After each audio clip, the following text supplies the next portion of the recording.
बहुत ही बड़ा स्ट्रोक। शुरू करने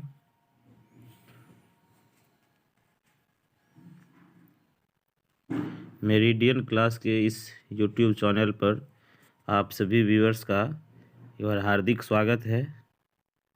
और क्लास 10वीं के लिए जो ये स्पेशल एपिसोड चलाया जा रहा है, क्योंकि हम सभी जानते हैं कि हमारा जो बोर्ड का एग्ज़ाम होता है और उसमें ऑब्जेक्टिव प्रश्न का एक बहुत बड़ा क्षेत्र है, तो इसके तहत एक सीरीज़ आ रही है। इसमें आज हमने हिस्ट्री के पहले चैप्टर यूरोप में राष्ट्रवाद से कुछ ऑब्जेक्टिव प्रश्नों का संकलन आपके लिए किया है। आइए जानते हैं इन प्रश्नों के आंसर को। यूरोप में राष्ट्रवाद के तहत सबसे पहला प्रश्न आज लिया गया है। जैसा आपकी स्क्रीन पर आ रहा होगा, आप देख रहे होंगे कि इटली तथा जर्मनी वर्तमान में किस महादेश के अंतर्गत आते हैं। ऑप्शन आपके सामने हैं, आप इसमें से अपने स्तर से भी ऑप्शन को कर सकते हैं। आपकी सहायता के लिए मैं आंसर आपको दे रहा हूं। इस प्रश्न का सही आंसर सी है। आइए दूसरे प्रश्न की ओर। फ्रांस में किस शासन वंश की पुनः स्थापना वियना कांग्रेस द्वारा की गई थी। आपने सही इसका आंसर ढूंढा, इसका सही आंसर है सी। तीसरा, मेजनी का संबंध किस संगठन से था। तो आप जानते हैं, आपने बुक में देखा होगा कि मेजनी एक कार्बोनरी नाम की संस्था बनाई थी, तो इसका सही आंसर बी है। अगला प्रश्न है, इटली एवं जर्मनी के एकीकरण के विरुद्ध निम्न में कौन था। तो इसके विरुद्ध ऑस्ट्रिया, आंसर सी है इसका। पांचवा प्रश्न है आपके सामने, काउंट काबूर का विक्टर इमैनुअल ने किस पद पर नियुक्त किया था। आप अगर चैप्टर का रिवीजन किए होंगे तो आपको वहाँ यह प्रश्न आया होगा कि विक्टर इमैनुअल को काउंट काबूर ने प्रधानमंत्री का पद दिया था, तो इसका आंसर सी जाता है। गैरीबाल्डी पेशे से क्या था। यह बहुत महत्वपूर्ण प्रश्न है। इस टॉपिक से आपके चैप्टर के एंड में भी यह प्रश्न दिया हुआ है। आपको चैप्टर के एंड से भी बहुत सारे प्रश्न इसमें समाये गए हैं, आप यहाँ से देख सकते हैं उसको। इसका सही आंसर नाविक, डी। अगला प्रश्न, जर्मन राइन राज्य का निर्माण किसने किया था। जर्मन राइन राज्य का निर्माण नेपोलियन बोनापार्ट ने किया था, इसका सही आंसर बी। 8, जालवेरिन कैसी संस्था थी। तो यह व्यापारियों की एक संस्था थी, इसका सही आंसर बी। रक्त एवं लौह की नीति का अवलंबन किसने किया था। बहुत बहुत इंपॉर्टेंट प्रश्न, इसको जरूर ध्यान में रखिए। ये हर वर्ष, आगामी एक वर्ष छोटे एक वर्ष ये प्रश्न आते रहता है। तो इसका अवलंबन बिस्मार्क ने किया था, सही आंसर सी। फ्रैंकफर्ट की संधि कब हुई थी। यह फैक्चुअल प्रश्न है, इसकी तिथि को दिमाग में सेट करना है। यह 1871 ईस्वी में हुई थी, सही आंसर डी। अगला प्रश्न है, नेपल्स की क्रांति कब हुई थी। नेपल्स की क्रांति 1821 में हुई थी, तो इसका आंसर बी दीजिए। चार्टिस्ट आंदोलन कहाँ हुई थी। चार्टिस्ट आंदोलन 1838 ईस्वी में हुई थी और यह इंग्लैंड में हुई थी। बहुत अच्छा प्रश्न आजकल इस दौर से आ रहा है। तो चार्टिस्ट आंदोलन, यहाँ चूंकि डेट नहीं है, यहाँ सिर्फ देश से संबंध है इसका, तो यह इंग्लैंड से इसका आंसर डी जाएगा। यूनान को एक स्वतंत्र राष्ट्र घोषित किया गया था, अर्थात यह ईस्वी मांग रहा है, इसका आंसर 1832 बी। कार्बोनरी संगठन किस वर्ष हुआ, अर्थात इसका गठन किस वर्ष हुआ। कई तरीके से इस प्रश्न को लाया जा सकता है। तो इस संस्था का गठन 1810 ईस्वी में हुआ था। यहाँ आपके सामने इसका सही आंसर सी जा रहा है। अगला प्रश्न आ रहा है, एड्रियानोपुल की संधि कब हुई थी। क्योंकि इतिहास में तिथि का बहुत बड़ा मायने होता है, तो कुछ तिथि से रिलेटेड प्रश्न आपको जानना जरूरी हो जाता है। यहाँ आइए जानते हैं एड्रियानोपुल की संधि। तो एड्रियानोपुल की संधि 1829 ईस्वी में हुई थी, इसका सही आंसर बी जाता है। एड्रियानोपुल की संधि किन दो देशों के बीच हुई थी।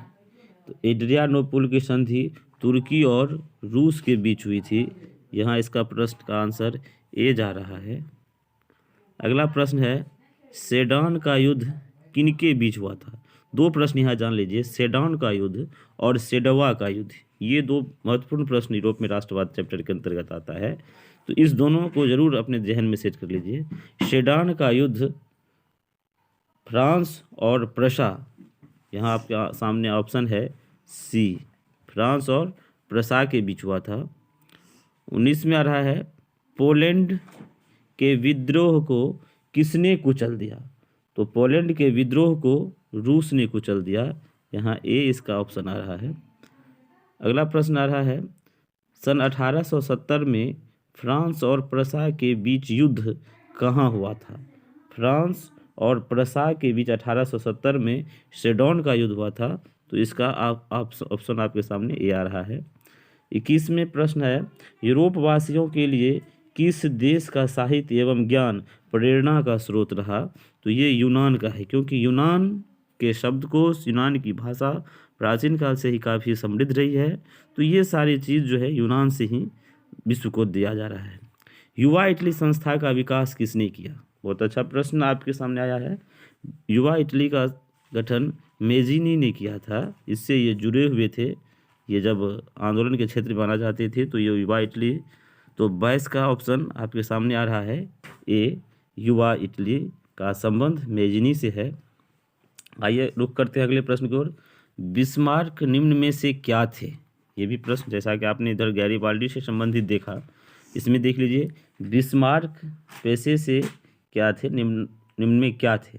तो इसका ऑप्शन आ रहा है कि वह एक कूटनीतिज्ञ थे, कूटनीतिक, राजनीति से ऊपर का क्षेत्र कूटनीतिज्ञ, इसका ऑप्शन डी।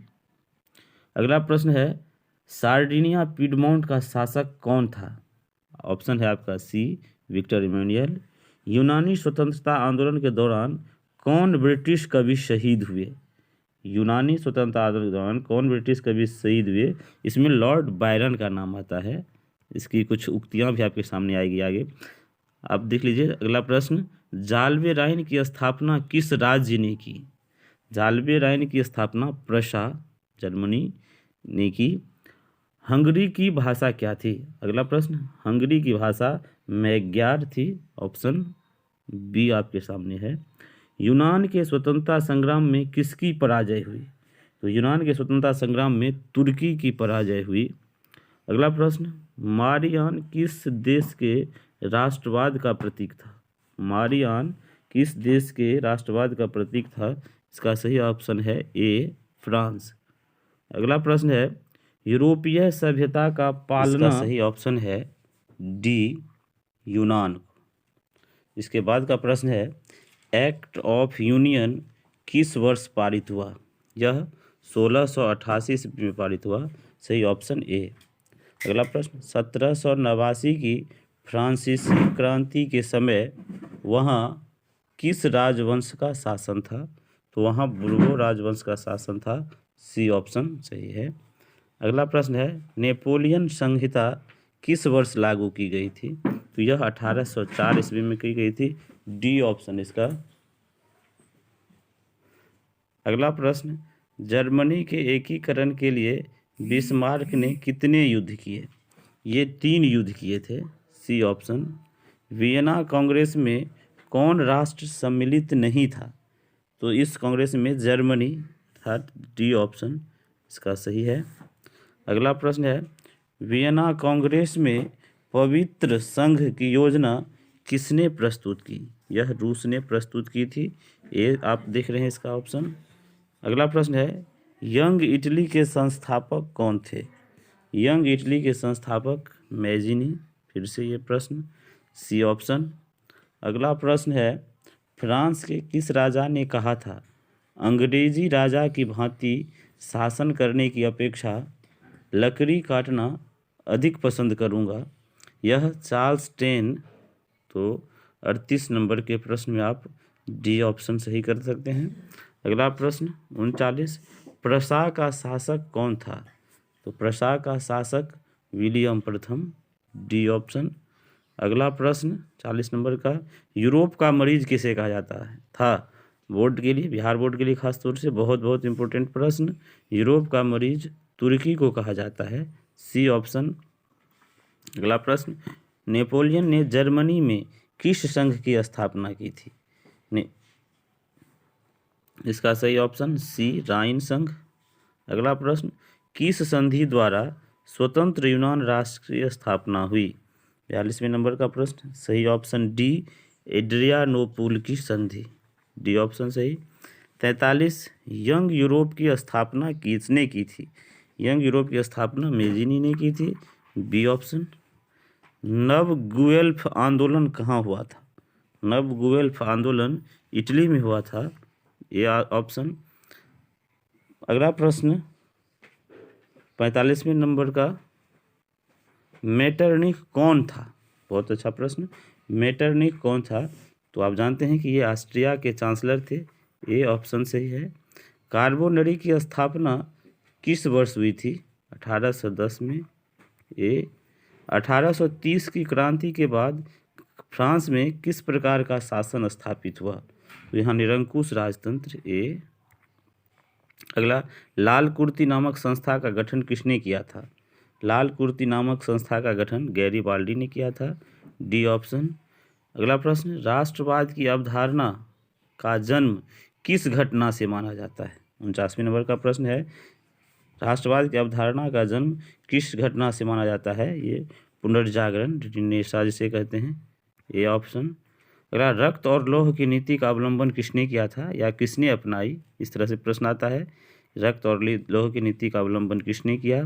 तो रक्त और लौह की नीति बिस्मार्क की देन थी, तो ये ऑप्शन सही जाता है। अगला प्रश्न है, किस युद्ध के बाद जर्मनी का एकीकरण हुआ? तो ये सेडॉन के युद्ध, डी। अगला प्रश्न है, किस संधि द्वारा जर्मनी का एकीकरण पूरा हुआ? जर्मनी का एकीकरण, बहुत इंपॉर्टेंट पॉइंट, किस संधि के द्वारा? फ्रैंकफर्ट की संधि द्वारा, 52 का ऑप्शन डी। और इस एपिसोड का सबसे आखिरी प्रश्न आपके सामने है कि जर्मन एवं इटली के एकीकरण के समय फ्रांस का शासक कौन था? तो ये नेपोलियन तृतीय थे। तो इस प्रकार इसका आंसर बी जाता है। आप अपनी सुविधा के लिए, यदि आप इस पर और समय देना चाहें तो आप इसका प्रिंट आउट ले करके इसमें ऑप्शन की का कोटेशन दिया हुआ है, इसके माध्यम से भी कर लें और उसके बाद फिर इससे टैली करें, तो आपकी तैयारी मुझे लगता है 100% हो जाएगी और इसके बाद आप ऑब्जेक्टिव के क्षेत्र में बहुत बेहतर कर सकते हैं। तो मिलते हैं फिर अगले चैप्टर के साथ, तब तक के लिए खुश रहिए, अपने चैप्टर को तैयार कीजिए। धन्यवाद।